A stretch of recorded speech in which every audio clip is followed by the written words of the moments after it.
Sometime last year, I made a commitment to myself that I would not fall behind when it came to AI. AI is moving so fast that it's so easy to feel like you are falling behind constantly and that you are irrelevant or very quickly becoming irrelevant. At least that's how I feel. And so I realized rather than feeling this way, I needed to have a mindset shift, which I did. And I committed to staying on top of this, staying ahead of it where I can, and basically just continuously upskilling. And the first step to doing that was deciding that I'm actually going to incorporate ChatGPT into my daily workflow.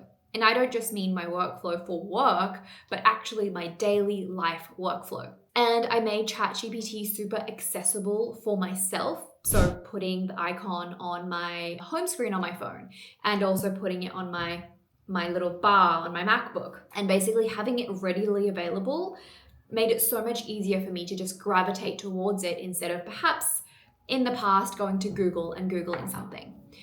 And as I got more invested and embraced this mindset and these small shifts, I realized, hold on, this is also going to make me way more efficient.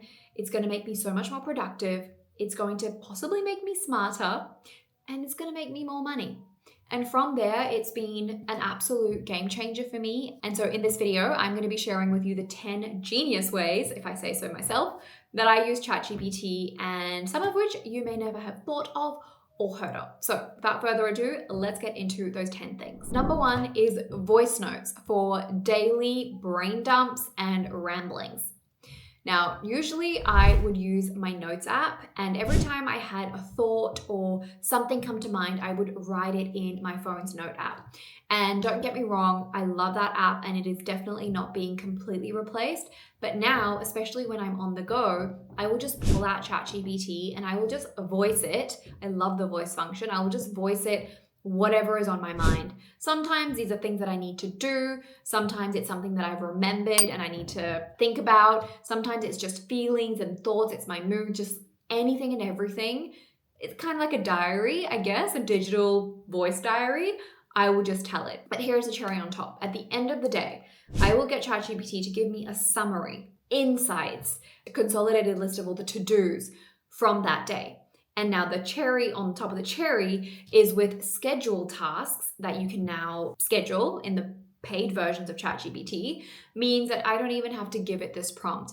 I've scheduled a prompt for it to give me a daily summary of my ramblings and my brain dump from the day, and it will do that. I think it's at 9 or 10 p.m. I can't remember. And not only will it do that in ChatGPT, but it will also send me an email. So this has been life-changing for me because it's basically like, one, a digital diary. Secondly, it's literally analyzing what's going on in my brain, which is scary, but also helpful. And it's kind of like a personal assistant. So I find that really, really useful. Number 2, scripting hard conversations with empathy.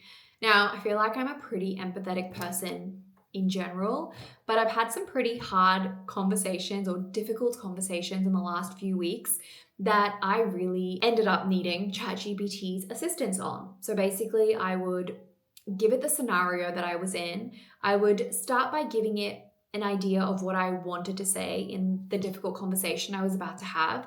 And I guess we would do some kind of role play, but it would also give me other points of view that I hadn't had considered.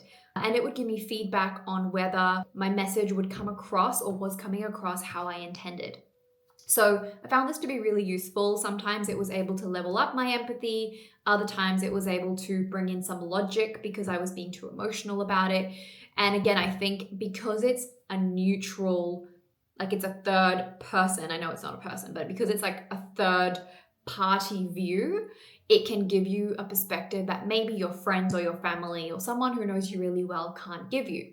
The other thing that I typically do when I use ChatGPT for something like this is I tell it how I want it to respond. Like, you know, if I want it to respond like a friend, which I wouldn't because I would just go and talk to a friend, but I might say, I want you to be very critical and constructive in your response. Or, please don't try to be too nice in this response. I'm looking for someone who might have a very harsh opinion on what I'm supposed to say. Or, role play with me how this conversation might go if the person doesn't take it well versus they do take it well. play out different scenarios. So I found that to be very useful. I personally had to use this in the last week because I had to have a very awkward and difficult conversation with a prospective employer. It gave me confidence going into that conversation. Conversation still didn't really go how I intended, but nonetheless, I was more prepared than I possibly otherwise would have been. Number 3, making big decisions with a clear head.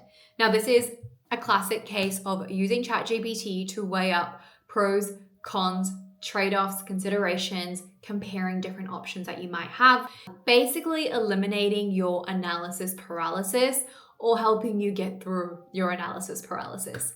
There's not much more I can say about this other than I think ChatGPT is fantastic at just giving you everything you need to know about all of the different things you might be in your head about. Something that I love asking it to do is to ask me questions that it needs answers to in order to even help me better. So I highly recommend that too. A very recent example of how I've used this in my own life was literally last week, where I had to weigh up between 2 different job opportunities that I had.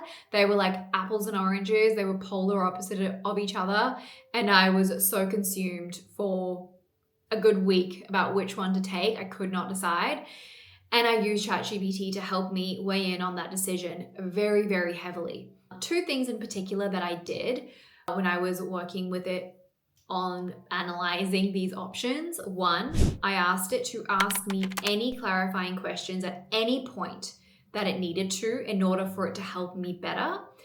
And secondly, I told it what my future goals were, what direction I was headed in, what I wanted in 5, 10, 15 years, what was important to me. And I told it to also factor that into how it analyzed the options and the pros and cons of each. Obviously, I knew all of that stuff, but it was really helpful just having kind of like an objective. I don't know if it's truly objective, but having some kind of objective view on the options that I was weighing up. Number 4 is training ChatGPT to write in my voice. Now, this is more like a tip for how I use ChatGPT to be more like me, but something that you may have noticed is sometimes when you ask it to write you something, it writes it in the most mundane, computery tone of voice and style. Basically, it doesn't sound like it's you. And then you have to keep reworking it, or sometimes I give up reworking it and I just copy paste it and just manually tweak it myself. And that's fine. But something that I've learned and I'm incorporating more into my daily ChatGPT workflow is giving it examples of how I do something, or inspiration as well. So for emails, as an example, where I've written some good, meaty emails, I will just screenshot and give it an example and say, by the way, just for reference, this is how I write. Keep this in mind for future emails that we might write together, or you might write for me. Another example might be how I script YouTube videos. I have fed it a bunch of my previous scripts and a bunch of my actual videos, and I've said to keep in mind how I talk, the words that I use, what my style is when you are scripting future videos for me. And yeah, this is really helpful in making sure it is actually responding in a way that is you, because again, that's going to make you more efficient. It's going to mean you have to do less rework. So anytime you are asking it to do something that maybe it hasn't done before, or obviously it can continue to always improve, make sure you just give it specific examples. I've 3 examples are usually really good, and inspiration if you don't have specific examples of what you have written or words that you have used specifically yourself. Number 5 is planning property moves and understanding financial stuff. Let me read out to you a list of things that I've used it for in this category. So 1 is decoding mortgage paperwork, and really just decoding contracts and clauses and getting it to spell them out to me in layman's terms. Secondly, filling in banking forms, not providing any confidential information, but just helping me understand, okay, what should I fill into this section that has these words that I do not understand. Doing financial analysis, comparing insurance providers and interpreting insurance policies. And this is possibly my favorite one, is understanding mortgage loan structures for tax benefit. Basically, using ChatGPT to break down things that are super complex into plain, normal person language. But also better understanding these things around like home loans, banking, financial stuff, tax, insurance, better understanding it so that we can ask better questions of our mortgage broker, of our bank, of the real estate agent, of an insurance company when you're calling them up to sign up for a policy. Like, I think it's very helpful in empowering you to better understand something so that you can ask better clarifying questions. I have used this so many times for this purpose in the last few weeks as we are navigating a few property related things and doing financial analysis around investing in stock versus should I keep money in an offset account to offset interest on a mortgage? Like, what do the numbers look like if I invest this much in the stock market over this period of time versus putting this much into this bank account to save on interest? Like, what makes better sense? Help me forecast some costs if my compensation was to change with these job options that I'm considering, like all that kind of stuff that, yes, you can still and absolutely, I believe, should do yourself manually in a spreadsheet. And it's something that I still do. But it's helpful just to have ChatGPT as like a little sidekick to make that easier for you. It's like having a little mini accountant, mini tax advisor in your pocket just to guide you through some of these things so that when you're actually going through the process for real, when you're talking to your broker, when you're talking to the real estate agent, you can ask smart questions. And again, that leads to efficiency. You've done your homework, you understand something, therefore you can ask better questions when you're actually in that real life scenario. So I found it so helpful for all of this stuff where, especially if you haven't been through something before. So for example, I have not been through a sale of a property before. And so just going through a sale contract from a seller's perspective and thinking about questions I need to ask the lawyer from a seller's perspective, not a buyer's perspective. Like, it's so much more conservative when you're the buyer but not the seller. Interpreting different legal costs and whether what the lawyer is recommending that we get them to do as an extra service is actually necessary. What are the risks of it? I could go on for days. Honestly, it has been an absolute game changer on the real estate moves and the financial stuff. Number 6 is processing emotions before reacting and venting. Basically, I will use ChatGPT to vent my initial feelings, my initial reactions towards something. This is especially when I know it is a reaction and that I'm a bit heated right now and I should just take a step back. It just validates how you're feeling. It also reframes things with empathy from sometimes the other person's perspective as well. And I think that's really interesting because when you're in a very reactive sort of state, especially with strong emotions, you're not usually thinking about the other person. And I think it's interesting how it's made assumptions around that. And I think it helps me personally move from being super reactive to actually being reflective. And when I eventually then go into a conversation with someone who I was reacting to or a situation, I'm actually so much more thought out and most likely I've cooled down. Now, I haven't used this one a lot. I've only used it a couple of times, but honestly, the times that I have used it to process some emotions, I learned stuff about myself, or I saw why I was reacting in a certain way. I didn't know the why behind that before, and ChatGPT helped me to understand the why. And again, I used that prompt where I said to it, I want you to ask me any questions you need to know in order to help me process this emotion or situation right now. And the questions it asked me were ones where I really had to reflect before I gave it the answer. So yeah, I'm not going to say, ChatGPT is a therapist because I certainly don't think it is, but I think it went a long way for me to just be able to kind of like journaling, right? It helps you think through and process something. This was just, I think, another form of journaling where obviously you had real-time feedback from this thing. The other thing I found helpful with this was when you just want to say whatever is on your mind to someone about something, or you want to write a frustrating work email, you just say verbatim how you want to, even though you know that might not be a good idea, and then get ChatGPT to reframe that, and it will like reframe it in a bit more of a mature, graceful, slightly more emotionally stable way, or whatever way you tell it to. And again, that might save you from some future fires if you were to just react. Number 7 lights my soul on fire, but it is using ChatGPT to build products, specifically AI products, using it kind of like a co-founder. So scoping out anything related to ideas that you have, business ideas, content ideas, like anything in that realm you can use it for. But specifically, I am using ChatGPT to actually help me better learn AI and better help me learn how to use AI to build products.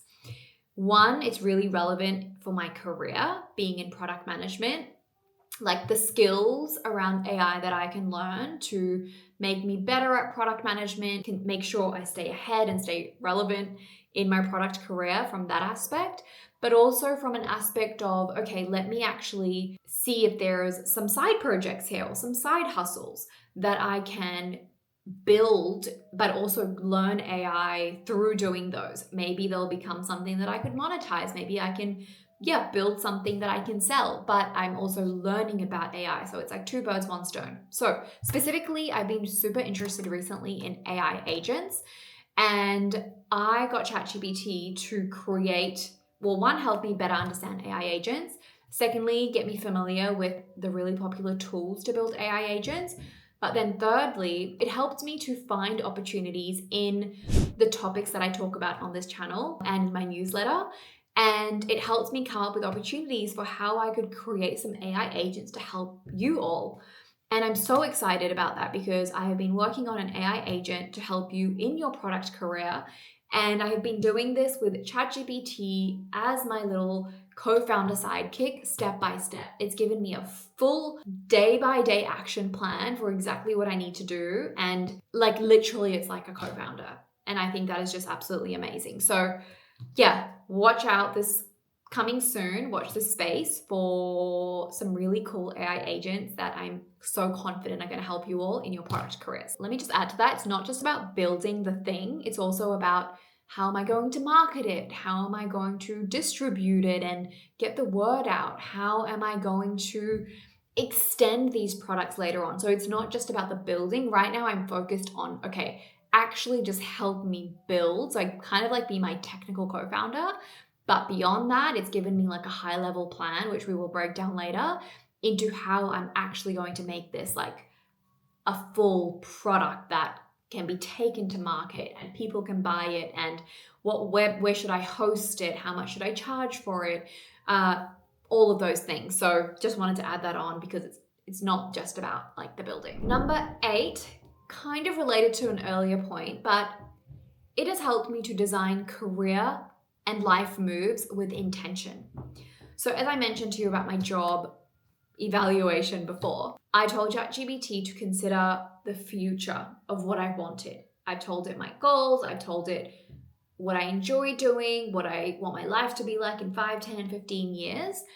And it was able to zoom out, take that into account, also take into account things that I've done in the past and how I feel about those, what I enjoyed, what I didn't enjoy, and really help me, I guess, with a little bit of life planning and career planning, life, career design, mapping, really just thinking about, okay, how are you going to make intentional moves, not just like yearly, but monthly, weekly, when you have decisions that you need to make, how are you going to ensure they are aligned with where you want your life to go? So it's been super helpful to help me figure out, is the something that I want to do, is the thing that I'm considering aligned with my goals? Once I told it to be really critical of me and tell me the things like my blind spots or something.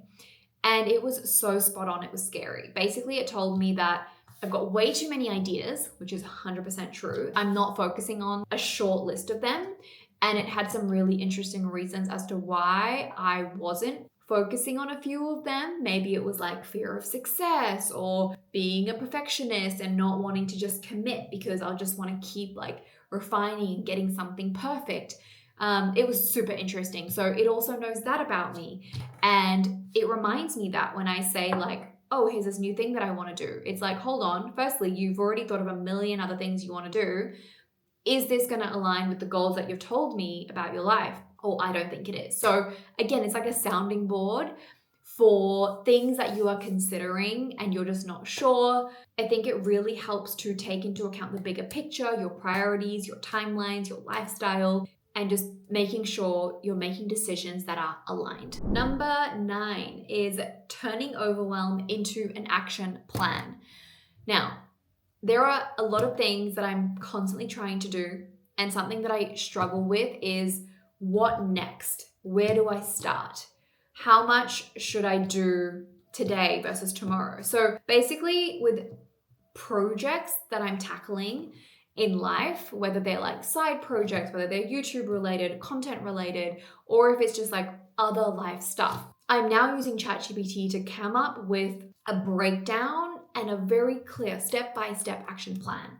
So this could be for something like, I want to launch a newsletter or a digital product, or it could be something like, I don't know, I want to move to Europe, whatever it might be. I've trialed enough of these action plans now where I feel like it's really good at you giving it the goal, you telling it the amount of time you want to take, and obviously anything else that it needs to know, and it will give you a step-by-step plan, and all you need to do is stick to it. I think this is a game changer if you are not disciplined, if you procrastinate, if you constantly say you're going to do something but you don't, if you are just really overwhelmed and you have no idea where to begin. You've just got like a coach. If you suck at planning, if you're not organized, use it to organize for you. And then all you have to do on a daily basis is follow the task that it gave you. What I loved extra about this is when it gives you a breakdown of a step-by-step plan, you cannot actually get it to put it into a Notion page. And so you literally have that. You could then put it into a Notion calendar and you just tick off step by step the thing that it is that you want to do. So as an example, with the AI agents that I was talking about, I told it that I want to launch my AI agents in, I think it was like 2 weeks, or my first AI agent in 2 weeks. It gave me a step-by-step plan. I told it how much time I had every day to spend on it, and it broke it down accordingly. It also suggested that maybe I keep it like an MVP scope and I don't go too overboard and we can extend it later. So it's also really smart at knowing that, hey, I'm probably going to go overboard or want to go overboard and become a perfectionist about it, and therefore I will go over that 2 weeks that I wanted. So it was smart enough to suggest that I should scope it back, because the most important thing for me was actually shipping it versus, releasing something that was like this full feature-rich AI agent. So highly recommend using ChatGPT to just push you into action. And number 10, last but definitely not least, is using ChatGPT as your interior design co-pilot. I say co-pilot because I don't think it's quite there where it can fully do the interior design for you, but it can take you halfway there. I think it can plan layouts. I think it can possibly create floor plans, I'm not sure, but it can definitely help you to refine your aesthetic, give you inspiration. You can give it your Pinterest board and it can do like a remodel of an existing room that you have. I've done both. I've given it like an existing room I had and got it to like redesign it, but I've also given it an empty room and explained the style that I like, given it my Pinterest inspiration pics, and it's come up with a pretty good render. It does mess up some things on the render, but it's enough for me to get a really good vibe of what I want. And if I choose, then I can give that to a interior designer on Fiverr, which is what I've previously done, and they will come up with like the exact interior design for the exact dimensions, for the exact sort of layout that I have. But I think it goes a good halfway to getting you there. I've also used it to get some inspiration for how to decorate our house for our wedding week. So I've given it an idea of kind of like the mood that we want to create, and it's just suggested like, oh, these are things you could do on your staircase. and it will be suitable for like an Indian wedding week vibe sort of thing. So yeah, really just good for inspiration. I think it can also recommend which products or furniture items you buy depending on where you live and the stores that you have access to. You can also give it items that you already have, like furniture items, and it will incorporate that into the designs it gives you, etc. So pretty good for getting started with that kind of stuff. Okay, and that is it for this video. I thought this was going to be a quick one, I'm not going to lie, but when I started talking about each item, I realized how much I've actually used it for each of those things, and I've used it for so much more. This was just my top 10. So yeah, with all that being said, let me know down below in the comments how you are feeling about ChatGPT. Is it part of your daily workflow yet? What are some use cases that you use it for that you haven't heard of others doing, that genius, that yeah, I haven't mentioned, because I'd love to try it for some other things that have worked well for you. So with all that being said, thank you again for watching, and I will see you in my next video. Bye.